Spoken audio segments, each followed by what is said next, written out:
Workbook অথবা শুধু বুক, এক্সেলের ফাইলকে বলা হয় বুক। আর ফাইলের মধ্যে যে পেজগুলো থাকে এগুলো হলো শীট, যাকে বলা হয় ওয়ার্কশিট। নরমালি এখানে শীট বলা হচ্ছে।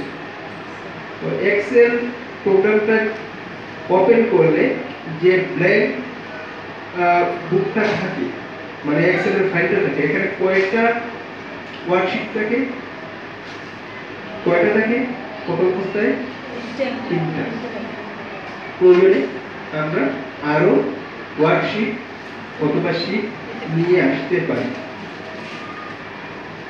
এখন ওয়ার্কশিট কাজের প্রয়োজন অনুসারে ওয়ার্কশিটের নাম চেঞ্জ করা যায়, রিনেম করা যায়। কিভাবে করতে হয় এখানে বলবেন কি?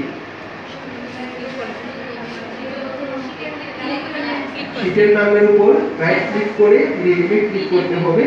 এইভাবে রিনেমে ক্লিক করতে হবে। আমি রিনেমে ক্লিক করলাম। তারপর সাপোজ আমি চাই যে স্যালারি শীট, এখানে লিখতে হবে SALARY স্যালারি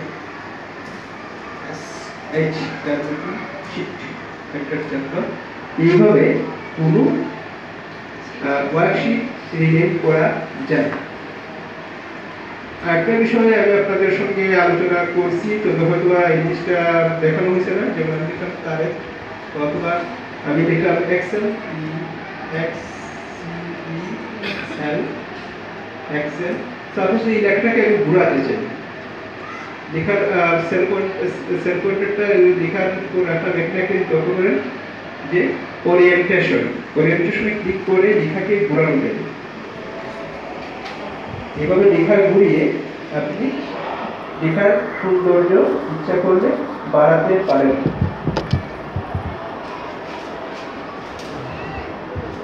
এক্সেলের ক্ষেত্রে একটা সেলের ভিতর যদি আপনি 2 লাইন লিখতে চান, তাহলে আপনি কি করতে পারেন? সাপোজ আমি লিখতে চাই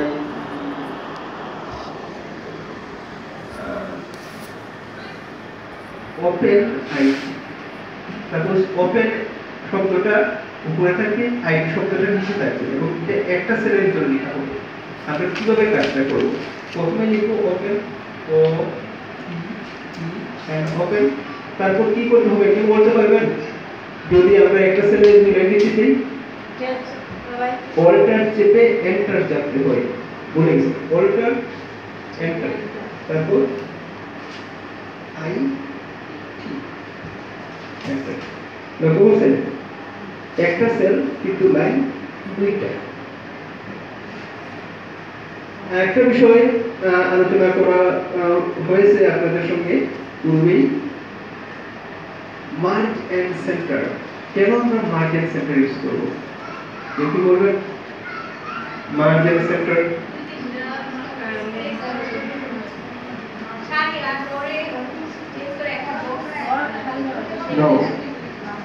আমরা সাপোজ এই ওপেন আইডি লেখাটা পেজের মধ্যে থাকে। সাপোজ আমি এখানে ক্লিক করলাম প্রথমে, তারপর প্রিন্ট প্রিভিউ একবার গেলেই প্রিন্ট এরিয়া দেখা যায়। আমি যদি অফিস বাটন প্রিন্টের অধীনে প্রিন্ট প্রিভিউ যাই, প্রিন্ট প্রিভিউ থেকে আবার ক্লোজ প্রিন্ট প্রিভিউ ক্লিক করি, তাইলে দেখা যাচ্ছে যে এখানে একটা প্রিন্ট এরিয়া পড়ছে। এখন এই ওপেন আইডিটা একটা সাইডে আছে, আমি এটা একবারে মধ্যে রাখতে চাই, অর্থাৎ পেজের একবারে মধ্যে রাখতে চাই। এই ক্ষেত্রে আমি এই সারিতে যে সেলগুলো আছে সবগুলো সেল এবং সিলেক্ট করে আমি মার্জ এন্ড সেন্টার ক্লিক করব। তখন এই লেখাটা একবারে পেজের মধ্যে, অর্থাৎ পুরো পেজে যদি আমরা হেড লাইন দিতে চাই, হেড লাইনটাকে আমরা এর আশেপাশে সব